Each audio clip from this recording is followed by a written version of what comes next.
6개월 전 5월 중순의 어느 날이었습니다. 오른쪽 갈비뼈 아랫부분의 통증으로 한 달 이상 밤잠을 설치다가 저 혼자 한라병원에 가서 응급실에 입원해 치료 진료를 받게 되었습니다. 전혀 예상치 못했던 간암 판정을 받게 되었고 10여 분간은 머릿속이 하얘지면서 온갖 생각이 스쳐 지나가듯이 펼쳐졌습니다. 하나님께서 저에게 이런 고통을 주시는 이유가 무엇일까? 그리고 이 고통이 과연 내가 감당할 수 있는 것일까? 치료가 안 된다면 어떻게 받아들여야 할까? 집에 있는 아내에게는 무슨 말을 어떻게 해야 할까? 주님이 현재 맡겨주신 소명은 어찌해야 하나? 10여 분이 지나면서 제일 먼저 마음에 와닿는 것은 오로지 주님께 모든 것을 맡기는 것이 예수 믿는 자의 도리 아니겠냐는 그런 생각이었습니다.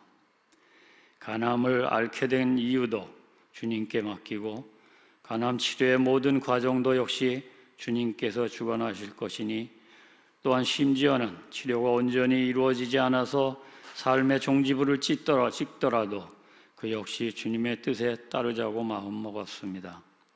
그러자 다른 걱정도 눈 녹듯이 사라져 담담히 맞이할 용기가 생겼습니다. 어떠한 결과가 되더라도 담대함을 잃지 않을 자신도 생겼습니다. 그리고 다음 날부터 항암 치료의 기나긴 과정이 시작되었고 놀랍게도 기적이 아닐까 싶을 정도로 치료 경과가 좋아지고 있습니다. 이 모든 것이 나파의 하나님께서 역사해 주신 줄로 믿습니다.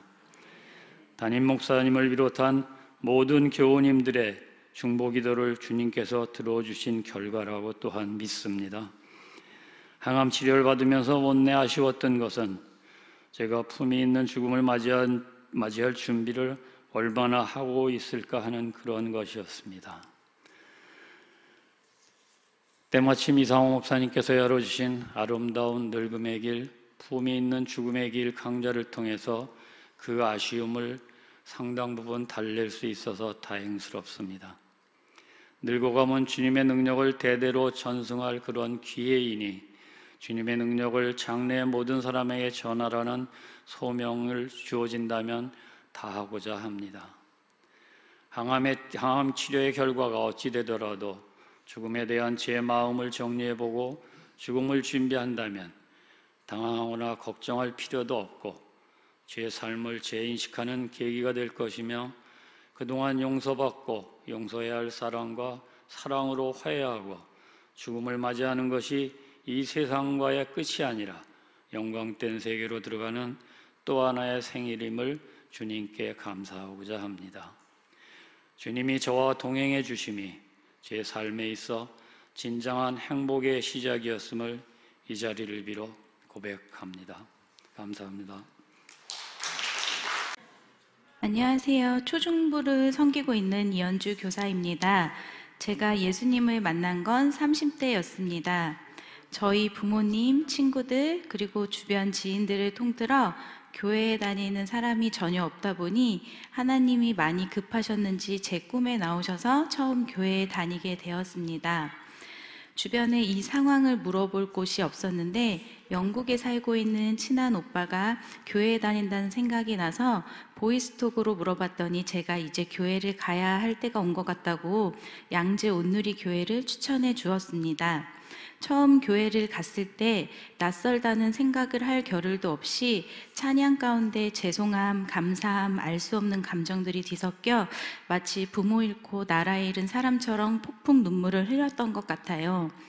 초신자이고 신앙생활을 어떻게 해야 되는지 전혀 몰랐는데 교회의 교육 시스템 안에서 말씀을 배우고 양육 훈련을 하며 매년 미자리 교회에 가서 여름, 겨울 성경학교와 크리스마스 블레싱을 섬기고 매주 토요일 남대문 쪽방촌과 천사의 집 등 많은 곳을 다니며 하나님의 살아계신가 돈으로 살 수 없는 기쁨과 은혜를 많이 느끼고 경험했던 것 같습니다.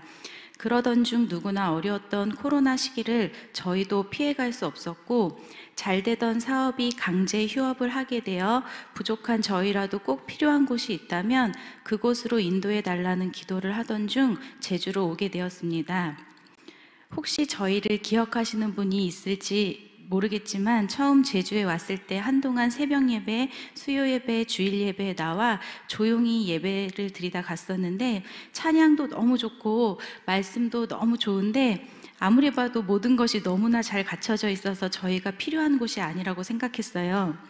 그러던 중 낯을 가리는 저에게 윤순 언니가 먼저 연락을 해줘서 만나게 되었고, 만날 때마다 이상호 목사님, 사모님, 그리고 성도님들의 무한한 사랑, 초등부 선생님들의 따뜻한 배려심과 따뜻한 배려심에 대한 자랑을 침이 마를 정도로 해서 교회에서 알바비 받는 줄 알았어요. 10년 동안 제가 찬양 인도를 하며 아이들을 가르치는 교사를 했었기 때문에 늘 그 자리를 놓고 기도하던 중 다시 중앙교회에 오게 되면서 초등부 찬양을 인도하시는 경민 선생님이 출산 예정으로 그 자리를 놓고 많은 선생님들이 합심으로 기도했다는 얘기를 나중에 듣게 되었어요. 정말 너무 놀랍지 않나요?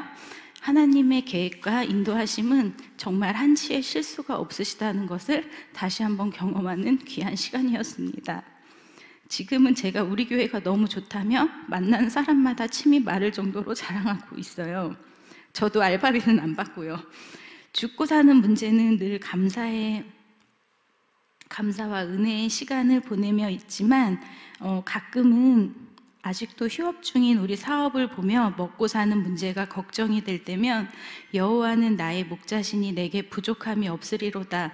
그가 나를 푸른 초장에 누이시며 실만한 물가로 인도하시는 도다라는 말씀을 주시고 지금까지 때에 따라 만나와 매출하기로 먹여주시는, 살아서 우리와 함께 하시는 하나님께 감사드립니다. 새신자 가정 속에서 만난 굴러 들어온 돌이 박힌 돌을 빼내야 된다는 예수님의 사랑을 몸소 실천하며 배려해 주시고 따뜻하게 맞아주시는 이상호 담임 목사님과 사모님, 이웃을 사랑하며 헌신하시는 바나바분들, 늘 웃음으로 맞아주시는 장로님, 권사님, 모든 성도님들, 저를 위해 기도로 이끌어준 송윤순 집사님 부부, 초등부 선생님들, 그리고 이번에 함께하게 된 하늘소리 찬양단, 참 감사하고 감사합니다.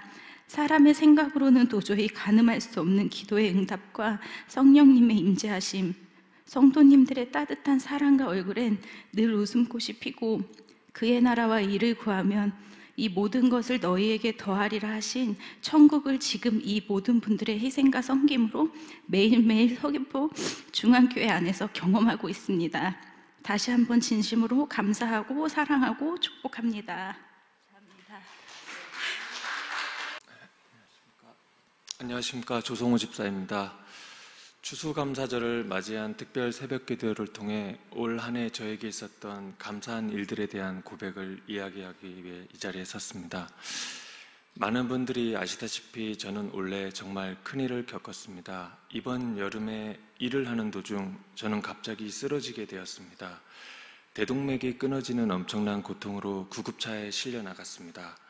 가는 동안 저는 너무 아파서 비명을 질렀고 병원에 도착한 뒤에도 너무 아파서 그제서야 하나님을 찾게 되었습니다.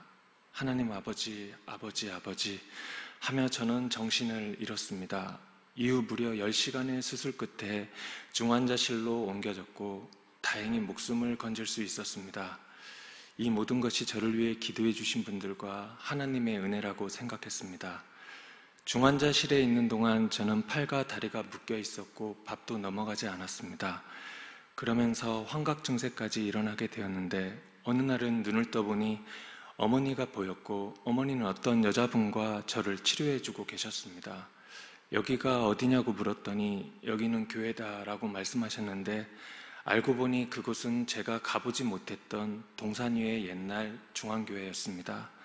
저는 그제서야 편안하게 잠이 들 수 있었습니다. 그리고 눈을 떠보니 모든 것이 정상으로 돌아와 있었고 언제 그랬냐는 듯 정신도 멀쩡해졌습니다.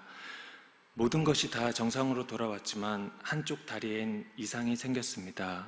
종아리 앞부분이 마비가 되었고 발바닥 통증도 생겼습니다. 저는 열심히 재활치료를 해서 어떻게든 걸어보려고 노력했지만 쉽지 않았고 마음은 점점 지쳐갔습니다. 아침에 눈을 뜰 때마다 울면서 하나님께 기도드렸습니다. 하나님, 저는 걸어서 나가야 합니다. 저를 위해 많은 분들이 기도해 주시고 고생하셨습니다. 하나님 도와주세요. 그리고 나서 외래 재활치료를 받으러 나갔고 놀랍게도 저는 이틀 만에 걷기 시작했습니다. 저는 너무 기뻐서 바로 교회 예배를 참석했습니다. 처음에는 목발을 짚고 그 다음은 지팡이, 그 다음은 두 발로 걷기 시작했습니다. 모든 분들이 기뻐해 주셨지만 저는 한 가지 걱정이 있었습니다. 그것은 바로 사람들의 시선이었습니다. 걸음걸이가 느리고 자연스럽지 않았기 때문에 창피하기도 하고 자존감도 점점 내려갔습니다. 그러던 중 목사님의 설교 내 힘으로 하려니 두려운 겁니다 라는 말씀을 통해 저는 다시 힘을 얻게 되었습니다. 그래서 저는 주님을 믿고 바로 성가대에 서기로 마음을 먹었습니다. 성가대에 나가서 주님 앞에 서는 게 최고의 재활치료라 생각했기 때문입니다. 그렇게 성가대에 서게 되었고 성도들의 찬양이 저에게는 으쌰 으쌰 성호야 힘내라 하는 그런 응원가처럼 들렸습니다. 말로 표현할 수 없는 무언가가 끌어올라 눈물도 흘리고 감동을 받았습니다. 이 모든 게 영문을 알 수 없는 놀라운 하나님의 사랑이라 생각했습니다. 저는 이번 일로 많이 힘들었지만 정말로 큰 선물을 받았다고 생각합니다. 그것은 진심으로 다른 사람들을 이해하고 걱정하는 그런 공감할 수 있는 마음이 생겼다는 것입니다. 예전에 보이지 않았던 것들이 마음속에서 끌어올라 보이게 되었고 저분은 얼마나 많은 세월을 힘들게 보내며 이겨내셨을까 하며 마음이 뭉클하고 위로해드리고 싶고 또 그분을 보며 배우고 반성하고 성장하게 되었습니다. 이 모든 것을 깨닫게 해주신 주님께 감사드립니다. 그리고 부족하고 보잘것없는 저를 이곳까지 이끌어주신 목사님과 사모님께도 진심으로 감사드립니다. 제 이야기를 들어주셔서 감사합니다. 안녕하세요. 저는 하나님을 알고부터 정말로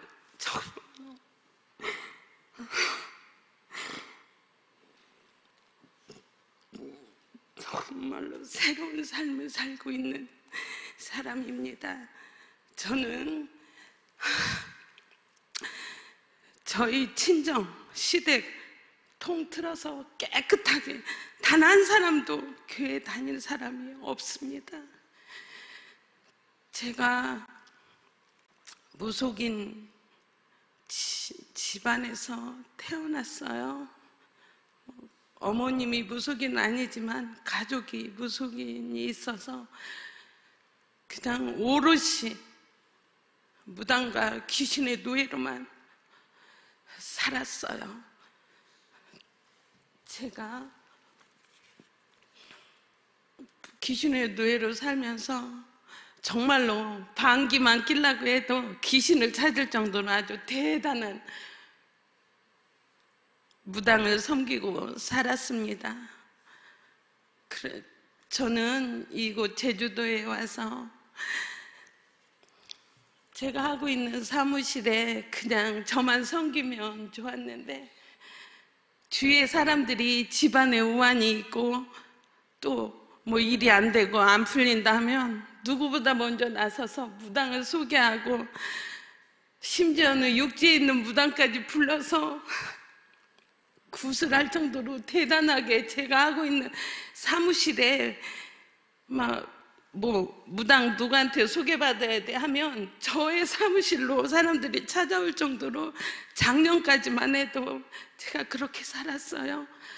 그렇게 무당의 끈아풀이로 신이 나게 살던 어느 날 사무실에서 같이 일하던 딸이 갑자기 머리가 아프고 우울증이 오고 대인기피증에 걸렸어요.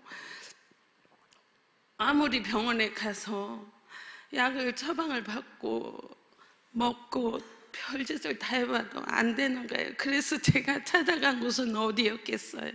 바로 무당이죠. 갔더니 뭐 두말할 것도 없어요. 다 첫마디가 구슬해야 된다. 딸한테 귀신이 붙었다. 당장 하지 않으면 너무나 귀신이 뭐 하나가 붙은 게 아니라 양쪽 어깨에 붙어 있어서 어떻게 될지도 모른다는 말에 정말 한 번에 1,000만 원씩 하는 구슬 3번이나 작년에 막 육지에 나가서 구슬하고 딸을 하는데도 딸이 차도가 없어요.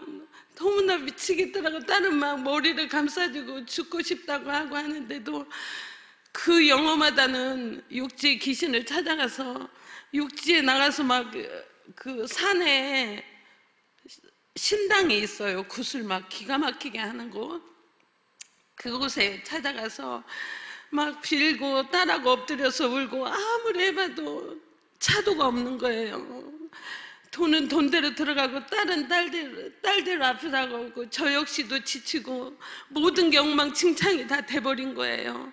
한 6개월 만에 모든 게 엉망이 되고 가정도 엉망진창이 되고 이렇게 되니까 내가 그동안 믿었던 무당이 이거 아무것도 아니구나. 돈도 다 없애고 딸은 딸대로 그렇고 이렇게 되니 이제는 무당도 귀신도 다 필요 없다고 하고 막 하루는 절망하고 있는데 아는 동생이 전화가 온 거예요. 언니 사랑이가 그렇게 힘들면 무당도 가서 기도하고 새 사람이 됐다는 곳이 있다더라. 가보자. 그래서 딸을 살리겠다는 마음에 갔어요. 그게 교회가 아니고 또 간 곳은 대순진료교회였어요. 근데 제가 뭘 이것저것 가릴 입장이 아니었어요. 그래서 거기에 갔더니 막 떡을 제가 한다고 하니까 미리 막 떡이야 과일이야 준비를 해놓고 저보고 절을 하라는 거예요. 근데 제가 절을 할 수 있는 상황이 아니어서 막 빌고 또 경기도 여주에 있는 대순진료교 엄청 큰 본당에까지 가서 나를 세서 기도를 하고 했는데도 다른 차도가 없는 거예요. 그래서 모든 게 어떻게 할 수가 없고 매달려도 안 되고 이제는 뭐 무당도 귀신도 믿음이 안 가고 하루는 또 사무실에 앉아서 엉엉 울고 있는데 딸이 연락이 안 돼요. 그래서 가보니까 딸이 본인으로 인해서 다 이렇게 되니까 모든 걸 포기하고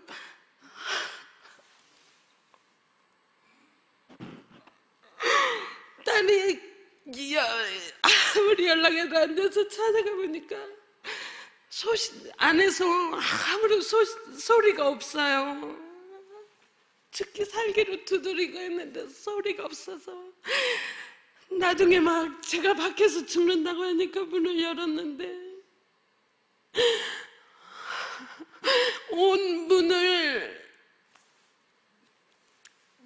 집 안에 들어오는 모든 것을 테이프로 다 붙이고 번개탄을 사놓고 마지막을 준비하고 있는 거예요. 그걸 보자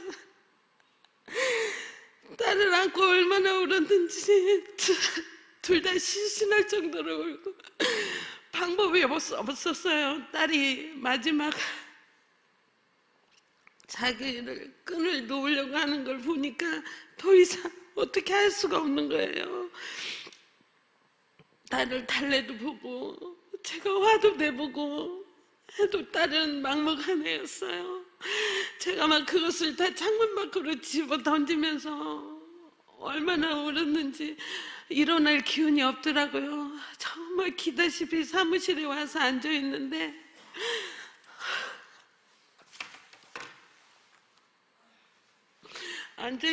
저도 모르게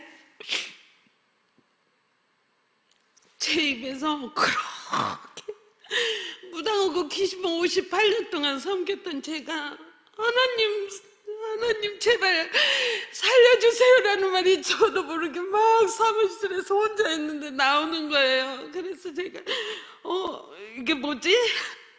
저도 모르게 제 입에서 막 그 말이 나오는데 교회도 한 번도 가본 적도 없고, 그래서 평소에 교회 가자는 권사님을 찾아가서 저 좀 한 번만 교회 좀 데려가 주세요 하니까 그분이 깜짝 놀라면서 용숙 씨가 교회를 간다고 해서 저 좀 한 번만 교회 좀 데려가 주세요 해서 온 날이 2023년 1월 1일 일요일이었어요.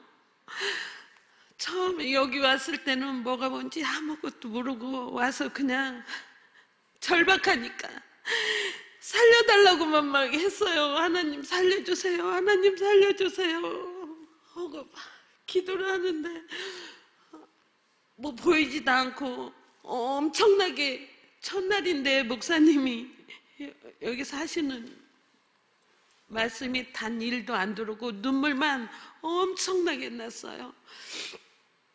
그래서 그렇게 하고 다음 주에 또 왔어요. 세 번째 주에 왔는데 제가 그동안 무당을 귀신을 믿었잖아요. 딸 집에 현관에 명태에 실을 감아서 귀신이 붙지 말라고 제가 이렇게 올려줬었거든요. 근데 제가 3주 정도 나왔는데 딸한테 전화가 온 거예요. 엄마 나 저기 현관에 엄마가 달아준 명태 버리고 싶다는 거예요. 제가 깜짝 놀랐어요. 딸도 돈만 모으면 구태야 좋은 일 생긴다고 매일 그랬던 딸이 갑자기 저한테 그렇게 전화가 오니까 제가 깜짝 놀라가지고 사랑아 그게 무슨 소리야 그랬더니 엄마 나 저거 싫다고 버리고 싶다는 거예요.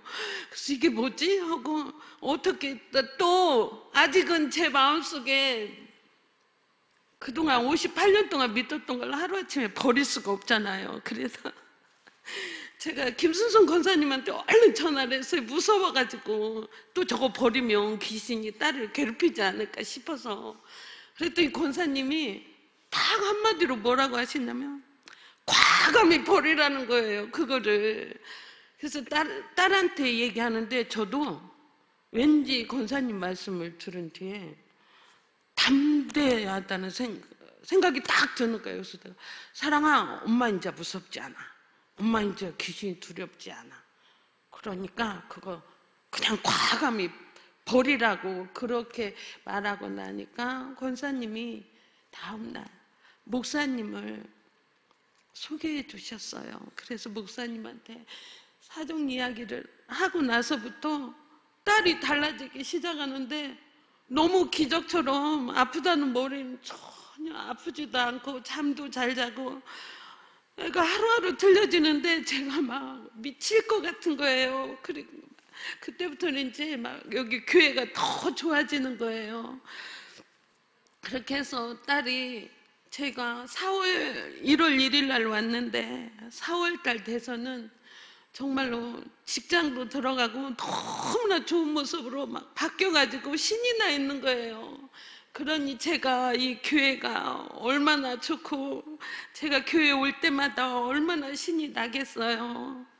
저는 아무것도 모르고 맹목적으로 와서 하나님한테 달라고만 했습니다. 하나님을 그렇게 싫어했고 누구보다 하나님 이야기만 하면 제가 반기를 들고 하나님이 살아계시다고 하면 너 살아있는 거 봤어? 너 진짜 하나님 봤어? 이렇게 물어봤던 제가 지금은 하나님한테 한없는 은혜를 받고 있습니다. 저는 하나님이 주신 선물 중에 평안이라는 정말 엄청난 선물을 받았습니다.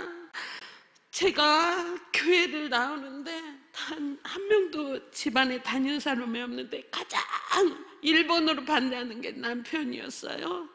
도둑교회를 나온 거죠. 성경책을 차 속에 숨겨놓고 그러던 남편도 교회 가는 것만큼은 허락한다고 하고 정말로 저는 이곳에 와서 저와 딸이 너무나 엄청나게 변했고 하나님 은혜로 살았다는 걸 이제 느낍니다.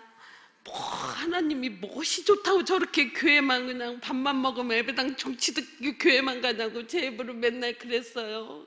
그랬던 제가 지금은 오롯이 하나님의 자녀가 되기를 매일매일 기도하고, 목사님이 저희 사랑이를 위해서 새벽 기도에 권사님들이 기도 매일 해주신다고 할 때 그 기도가 뭔지, 그래 기도해 주신다니까 해주겠지라고 했는데 그 기도의 힘이 얼마나 큰지 저는 알았습니다. 저와 딸을 살려주셨습니다. 제가 여기에 이렇게 간증을 하라고 할 때 무슨 말을 써야 되지 하고 이렇게 썼는데 제가 쓴 말은 다 도망가고 정말 하고 싶은 이야기 이렇게 합니다. 제가 그러고 나서 매일, 저는 조그마한 사무실에 혼자 일을 하는데요, 매일 성경을 봤어요. 처음에는요, 누가 누구를 낳고 누가 누구를 낳고, 아유 정신이 하나도 없고 덮었어요. 이게 무슨 말인지 도대체 알 수가 없어서. 그래서 인터넷에 성경책을 설명하는 거를 보고 다시 성경을 열었어요. 마음을 열고 보니까 너무 재밌는 거예요. 하루에 한 번은 꼭 성경을 읽고 써보는데 정말 밥은 안 먹어도 성경의 말씀을 한 줄이라도 안 읽으면 그날 일이 안 될 정도로 너무너무 성경책에 저를 가르치는 말씀이 많이 있었습니다. 여러분은 성경책을 읽고 어느 구절을 말하면 뭐 요한복음 몇 장 몇 절 그랬는데 저는 아직 거기까지는 잘 모르고 그냥 읽고 쓰는 걸로도 너무 감사하고, 이 자리에 저를 나오게 해주셔서 너무 감사합니다. 제가 매일매일 하나님의 일을 하게 해주신 거에 너무 감사하고, 하나님이 저를 하나님의 일에 써주시는 것만으로도 저는 너무나 은혜입니다. 저한테, 딸한테 이렇게 평안함을 주셔서 너무 감사합니다. 여러분, 하나님을 믿으면 천국을 간다고 했지요? 저는요 매주 천국에 오고 있습니다. 저한테 이곳은 천국입니다. 여러분 감사하고, 하나님 감사합니다. 하나님 감사합니다. 이 몸 주님을 위해서 열심히 주님을 섬기며 주님의 자녀로 살겠습니다. 감사합니다. 안녕하세요. 청소년부에서 워십 리더로 섬기고 있는 이민지입니다. 먼저 이 자리까지 인도해 주시고 이끌어 주신 주님께 감사드립니다. 저는 작년 12월 말에 송혜선 부장선생님과 박충훈 선생님의 제안을 받아 청소년부 워십 리더가 되었습니다. 처음 워십 리더 제안을 받았을 땐 정말 막막하고 두려웠습니다. 저에게 워십 리더라는 자리는 막중하고 많은 부담이 따르는 일이라고 생각하였기 때문입니다. 그래서 저는 하나님께 두렵고 막막한 마음을 고백하였습니다. 기도를 드리면서 하나님께서 허락해 주시고 이끌어 주신 자리라는 생각이 들었고, 마음이 평안해지고 두려운 마음이 사라지는 듯한 은혜를 받았습니다. 하나님께 은혜를 받은 마음으로 워십 리더라는 자리를 수락하였고, 하나님께 온전히 순종하며 기쁜 마음으로 섬기게 되었습니다. 저는 노래를 잘하지도 않고 음표나 박자를 잘 알지도 못합니다. 그러나 하나님께서는 앞으로 나아갈 수 있는 담대함을 주셨고, 찬양을 더 많이 들어보고 기도하는 시간을 주시며 하나님과의 관계를 깊이 맺을 수 있게 하셨습니다. 그리고 피아노, 드럼, 일렉, 베이스, 기타, 싱어, 엔지니어 등 각자 자기가 맡은 부분의 파트를 열심히 연습하고 섬겨주어 찬양을 더욱 은혜롭게 만들어주는 워십 멤버들을 저에게 붙여주셨습니다. 하지만 잘 될 것 같은 저의 생각과는 달리 악기팀과 싱어팀의 화합이 잘 맞지 않아 찬양 연습이 순조롭게 진행되지 않았습니다. 그래서 저는 가족과 함께 드리는 새벽 기도에 참석하여 청소년부 찬양팀이 하나가 되어 화합하게 하시고 즐거운 마음으로 온전히 하나님만 올려드릴 수 있는 찬양팀이 되게 해주세요 라는 기도 제목으로 안수기도를 받았습니다. 그 뒤로 워십팀이 서로 하나가 되어가는 모습과 손을 들고 하나님을 찬양하는 청소년부 친구들의 모습을 보면서 하나님의 역사하심과 크신 사랑을 느꼈고 마음이 평온해지며 눈물이 났습니다. 워십 리더로 워십팀을 섬기면서 뜻대로 되지 않아서 속상하고 힘들었던 일도 있었지만 그때마다 하나님께 기도하고 말씀을 묵상하며 하나님의 크신 뜻을 믿음으로 나아갔습니다. 남을 이끄는 리더십도 없고 부끄러움을 많이 타는 저에게 하나님의 은혜와 도우심이 없었더라면 워십 리더라는 자리는 섬기지 못하였을 것입니다. 부모님과 선생님께서 항상 말씀하시는 너희는 이 세대를 본받지 말고 오직 마음을 새롭게 함으로 변화를 받아 하나님의 선하시고 기뻐하시고 온전하신 뜻이 무엇인지 분별하도록 하라. 로마서 12장 2절 말씀처럼 하나님께 기도하며 살아가는 청소년부가 되기를 기도합니다. 앞으로도 하나님의 삶 안에서 하나님을 온전히 찬양하고 예배드리며 살아가겠습니다. 지금까지 들어주셔서 감사합니다. 제가 새벽 기도를 나온 지 딱 일주일이 되는 오늘이거든요. 근데 이렇게 일주일 만에 간증을 하게 될 거라고 생각도 못 했는데 이렇게 여기에 지금 서 있네요. 또 오늘 추수감사주를 맞이하여 이렇게 새롭게 꾸며진 본당에서 간증을 하게 되니까 더 아주 영광스러운 생각이 드네요.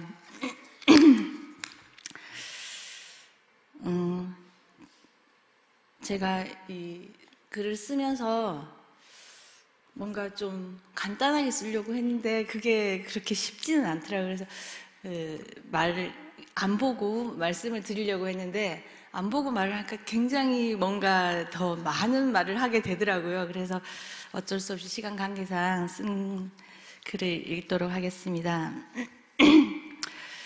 저는 제주도로 내려온 지 4년이 되었고 제주 생활이 아주 만족하며 잘 지내고 있습니다. 제주도에 와서 제일 처음 알게 된 분들이 바로 강동영, 한지수, 안수 집사 부부입니다. 이분들을 우연히 만났지만 보통 인연은 아니라는 걸 바로 느낄 수 있었습니다. 이분들의 소개로 세계적인 서귀포 중앙교회에 온 지 어느덧 11개월이 되었네요. 제 인생은 교회를 다니기 전과 후로 나눌 수 있을 만큼 많은 변화가 있었습니다. 저를 이 교회로 인도해 주신 두 분께 다시 한번 감사드립니다.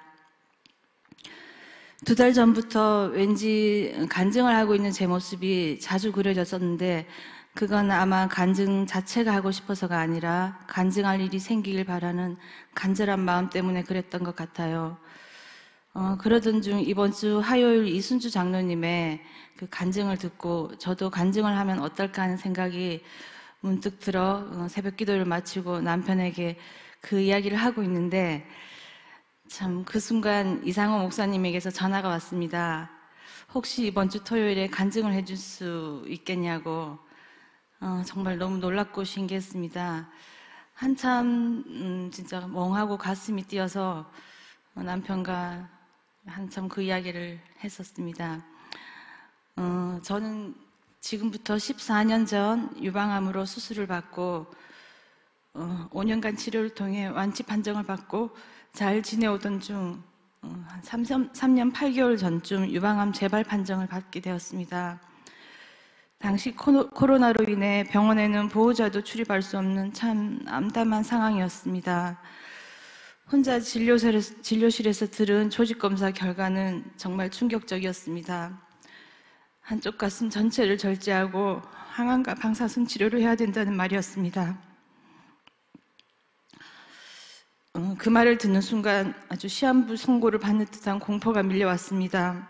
그 순간 바로 의사 선생님께 수술을 안 받아도 받지 않으면 안 되냐고 물으니 수술을 받고 안 받고는 환자가 선택할 수 있지만 죽을 수도 있다고 말씀하셨습니다.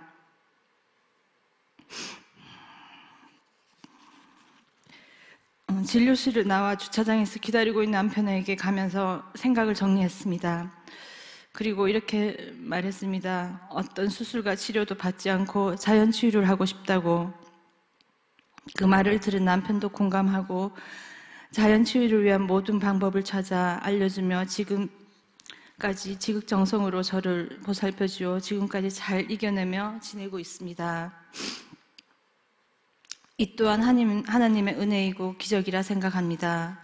그런데 저도 나약한 인간인지라 불안하고 우울한 기분이 들기도 하고 몸이 처지기도 하면서 예전에 그 부지런하고 뭐든 겁없이 척척 해내던 저는 없고 모든 일들이 부담스럽고 힘들게 느껴지면서 아무 일도 안 하고 조용히 지내고 싶다는 생각이 전부가 되어버린 저를 발견하게 되었습니다. 어떻게든 벗어나고 싶었지만 나태하고 약해진 저는 제 의지만으로는 빠져나올 수 없는 수렁에 빠진 듯한 느낌이었습니다. 그러던 중 교회에 나오면서 뭔가 살아있는 느낌, 밝은 에너지, 넘치는 사랑, 이런 좋은 기운이 저를 가득 채우고 따뜻한 시선으로 세상을 바라보게 되는 놀라운 변화를 경험하게 되었습니다. 그리고 몇 년간 그렇게 노력해도 되지 않던 아침형 인간 되기가 지난주 토요일 새벽 기도를 나오면서 단번에 고쳐지는 저에게는 기적 같은 일이 일어났습니다. 여러분들에게는 아주 쉬운 일이겠지만 저에겐 웬만한 의지로는 바꾸기 어려운 오래된 습관, 그리고 겉으로는 잘 보이지 않는 마음속 깊은 곳의 우울감 때문에 참 많이 노력했지만 쉽지 않은 일이었습니다. 그런데 지금은 3시간을 자고도 새벽 기도 가는 게 즐겁고 잠들기 전 교회 갈 생각에 가슴이 뛰고 하루 종일 찬송가를 듣고 부르고 이게 저의 일상이 된 참 놀랍고 행복한 변화가 일어났습니다. 모든 세포가 긍정과 희망으로 바뀌고 있는 듯한 느낌과 감사와 사랑으로 충만한 마음, 이 모든 것은 하느님의 은혜이고 축복입니다. 또한 제 딸도 여러 가지 이유로 심신이 많이 지쳐 있었는데 교회에 나온 지 얼마 지나지 않아 주일학교 교사로 봉사도 하고 모든 것에 감사하고 매일매일을 너무너무 행복해하며 지내고 있습니다. 지금 그 이상호 목사님께서 해주시는 아름다운 죽음의 길 강의를 저희 가족 셋이 듣고 있는데 참 공교롭게도 인생 그래프를 그렸는데 지금까지는 많은 우여곡절이 있었지만 지금부터 미래의 그래프는 3명 다 똑같이 완전히 한 번의 굴곡도 없이 상승 곡선으로 그려진 것을 보면서 저희 가족이 참 한참 웃으면서 흐뭇해했던 그런 시간을 가졌었습니다. 저는 지금까지 세상에는 제가 애써 이해하고 잘 지내려고 노력해야지만 되는 사람이 훨씬 많다고 느꼈는데 그 이유를 이제 알았어요. 좋은 사람은 여기 서귀포 중앙교회에 다 모여 있어서 그랬던 거 아닌가 싶어요. 세상에 수많은 교회 중에 바로 여기 서귀포 중앙교회에 오게 될 확률이 과연 몇 프로일까요? 저는 그것 자체가 기적이라고 생각합니다. 사랑 자체인 이상호 목사님과 사모님을 만난 것 또한 축복이며 기적이라 생각합니다. 두 분을 보면서 인생을 어떻게 살아야 할지 정말 많은 생각을 하게 되었습니다. 지금까지 저 나름대로 잘났다고 생각하면서 살았던 제 모습이 많이 부끄럽고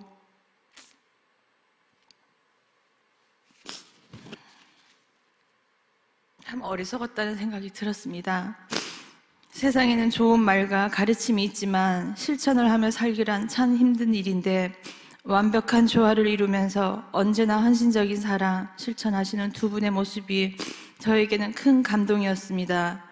또한 장로님들과 교회 모든 분들의 조건 없는 사랑과 봉사에 오랫동안 빛을 잃은 제 마음에 다시 빛을 밝혀 제가 가지고 있는 모든 달란트, 아니 그 이상으로 나눠주는 삶 살 수 있기를 간절히 소망합니다. 그리고 머지않은 시간 안에 더 큰 기적 같은 일로 간증할 일이 있을 거라 굳게 믿습니다.